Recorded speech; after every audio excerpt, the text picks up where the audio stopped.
The headlines: police discover firearms in Temple Yard raid.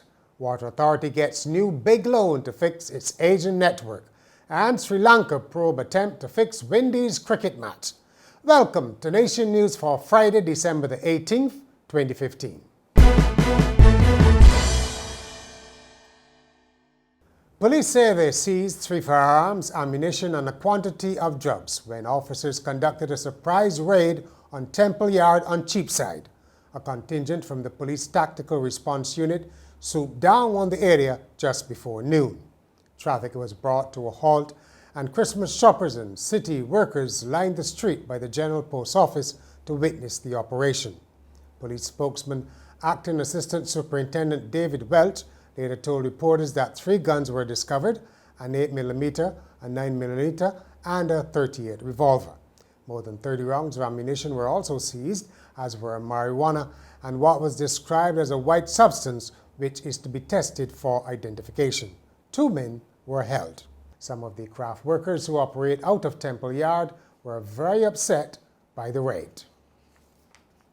The new owners of Banks Holdings say they have no plans to send home large numbers of workers. Ambev Breweries executive Marcio Giuliano told reporters that bank staff had built a very strong brand and the Brazilian beer giant was looking forward to working with them. Our major goal is to keep the local knowledge and combine that with our expertise as a global company. It has been proven to be successful in previous investment in other countries, and we think that is a formula that will also be successful here in Barbados. So we have no plans for major retrenchment of the bank's staff. In fact, we look forward to working with them because they have built a very strong Barbadian brand and they know the local market. So there is a level of expertise within the organization that we respect and admire. Mr. Giuliano also quashed any hopes of Anton McCall, who had fought Ambev for control of Banks Holdings to acquire companies within the group. Answer, who still hold shares in Banks, had said they would be willing to buy Pine Hill Dairy or Banks Distribution if they came on the market. That is one of the many reasons why we have no intention at this point of divesting any of the subsidiaries in Barbados, including the dairy business. In addition, we have absolutely no intention in changing the name of the company or any of its brands. Barbados' aging water system is getting more support for its rehabilitation. The Caribbean Development Bank has announced the approval of a loan of $79 million, which will allow the Water Authority to continue its upgrade of the country's water supply network. The bank notes that in recent years, water outages have become more acute in Barbados, particularly in St. John, St. Andrew, and St. Joseph. It said the financier will provide the urgent help the Water Authority needs to fix failing infrastructure, become more energy efficient, and improve company operations. The Allegans Group has reported greater profits on the back of rising tourist numbers in Barbados. Allegans said adjusted operating profit grew by 15.7% to $38 million for the financial year ending September the 30th. Revenues were up by 4%. The group owns 5 properties in Barbados, including Colony Club and Turtle Beach, along with Daphne's Restaurant. CEO Sunil Chatrani described the year as a landmark one with strong revenue and underlying profit growth. He added that demand for Barbados as a tourist destination remains buoyant, with arrivals and flight capacity both continuing to improve.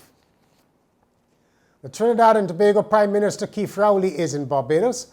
Officials in Port-au-Spain say Dr. Rowley is here on a private visit and will return home on Sunday.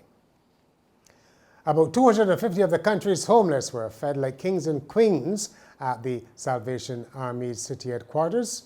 CEO of Massey Distribution, Glenn Taylor, said they've been working with the Salvation Army to treat the homeless for several years. More than 20 staffers were on hand to serve and spread the Christmas cheer to the homeless. In sport, Sri Lankan cricket authorities are investigating an attempt to fix a test match during the West Indies tour in October. The country's sports minister said a suspected bookmaker had approached two Sri Lankan players ahead of the match in Galle to try to convince them to underperform and lose the match. He said both players turned down the approach and the authorities were informed. Sri Lanka went on to win the game. The players were named as wicketkeeper Kusal Perera and left-arm spinner Rajana Hedoff.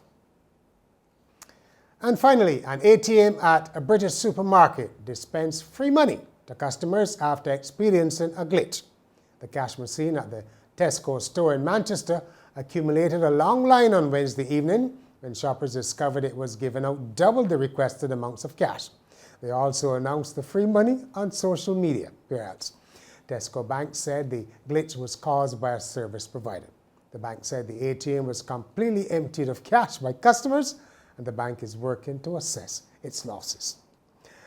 And that's Nation News for Friday. For more news, log on to nationnews.com as well as YouTube, Facebook, and Twitter. And remember to pick up your papers over the weekend or subscribe to our e-paper. Enjoy your weekend.